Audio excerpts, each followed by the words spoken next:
Croeso chi yma unwaith eto. A ni'n ei parhau i fynd trwy gyfnod yr Advent yn myfyrio am sut i baratoi'n calonau. A yr wythnos hon, y drydydd wythnos o'r Advent, llawenydd ydy'r thema fel o'n i'n sôn ddoe. Rwan, byddwch chi'n hoffi edrych ar y sêr tybed? Mae yna rhyw lawenydd yn codi'n y galon yn aml yn does wrth edrych i fyny a'i gweld nhw'n disgleirio yn yr awyr dywyll ar noson glir. Yn sicr, i forwyr mewn blynyddoedd a fi, mi oedd gweld y sêr yn gymorth mawr iddyn nhw wybod i ba gyfeiriad oedden nhw'n hwylio. Ac i deithwyr yn y nos, mi oedd i gweld nhw yn diogelu bod nhw'n parhau ar y llwybr cywir. Ond roedd y rhain yr hen byd hefyd wedi edrych ar y patrymau i astudio nhw a rhoi enwau i batrymau gwahanol y sêr, gan eu cysylltu nhw weithiau efo i chwedlau nhw. Dyna chi oreion yr heliwr, yr arth fawr, yr arth fach ag ati. A rywsut roedd pobl wedi tybied fod symudiad y planedau yn dwyn ryw arddocad. Yn wir, mae pobl heddiw yn dal i ddarllen y sêr yn y papurau newydd yn dydyn nhw, gan gredu rywsut fod yn hynt anhelen ni yn y byd yma wedi ei glymu gyda lleoliad y planedau yn yr awyr. Chwiliau i fawr bod hynny'n wir mewn gwirionedd. Ac eto, yn hanes y geni, rhai o gymeriadau amlwg ydy'r seryddion, y doethion yn yr hen gyfeithiad ynddo. Rhai oedd wedi astudio'r sêr, a oedd yn credu fod yna ryw arddocad mawr iddyn nhw. Felly pan ymddangosodd seren newydd, a dwi ddim yma am ddyfalu be'n union oedd y seren hon, roedden nhw'n credu fod yna rhywbeth arbennig yn digwydd. Oedden nhw wedi darllen rhai o hen ysgrifeniadau'r Iddewon, ysgrifeniadau oedd wedi gadael yn eu llyfrgelloedd pan oedd yr Iddewon yn gaeth ym Babylon, rai canrifoedd ynghynt. Ac oedden nhw wedi meddwl bod rheini'n proffwydo bod yna rhywbeth arbennig yn mynd i ddigwydd. Dyn ni'n gallu darllen y llyfr Niwmeri y geiriau yma yn tydyn ni. Daw seren allan o Jacob a chyfyd teirnwyalen o Israel. Bydd ryllia calon Moab a difa holl feibion Seth. Roedden nhw'n meddwl rywsut fod yna frenin mawr yn mynd i gael i eni oherwydd y seren newydd hon.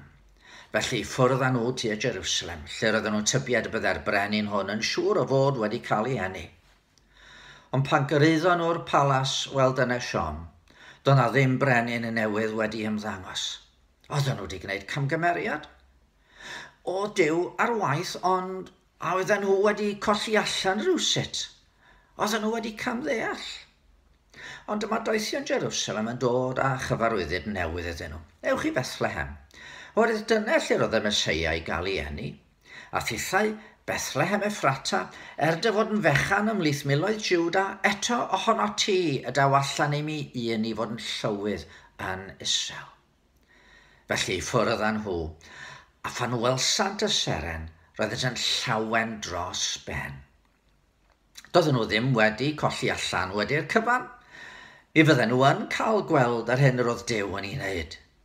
Mae cyfyng iawn o ddidealltwriaeth, fe gawson nhw lawenydd wrth i'r seren i harwain at y baban. Rwan os mae llawenydd ydy thema'r wythnos hon. Yna da ni'n gweld fod Herod a gwybodaethau Jerusalem i bod nhw yn y brif ddinas lle roedd pethau pwysig yn digwydd fel arfer. Roedden nhw wedi colli allan ar y llawenydd brofodd y sêr ddiwyniad. Gadewch i ni adael i'r seren yn harwain at ffynhonnell gwir lawenydd, at y cryd. Ga i ddarllen carol y seren i chi.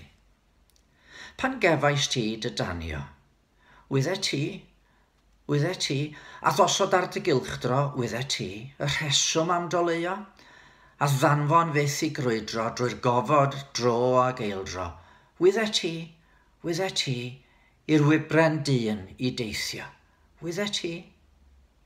A deithiais dardunion ato ef, drwy'r eangderau meithion ato ef, draw heibio i reion Pleiades mawrth a neifion, i gwmni'r angylion, ato ef, uwch bryniau beichiog Seion, ato ef. A synnais ti o'i ganfod yn y cryd, dy grewr yno yn y ddiwrnod yn y cryd. Bugeiliad llwm yn trafod, a'r doethion mewn medandod, a Duw yn ceisio cysgod yn y cryd, a'r byd heb ei adnabod yn y cryd. Ar ôl goleuo'r beidi, rhaid oedd mynd i bellter oer y fagddu, rhaid oedd mynd. Bodlonais ar lewyrchu am enid, a diflannu yw olau ef dywynu. Rhaid oedd mynd, a Herod yn dad Ebri, rhaid oedd mynd.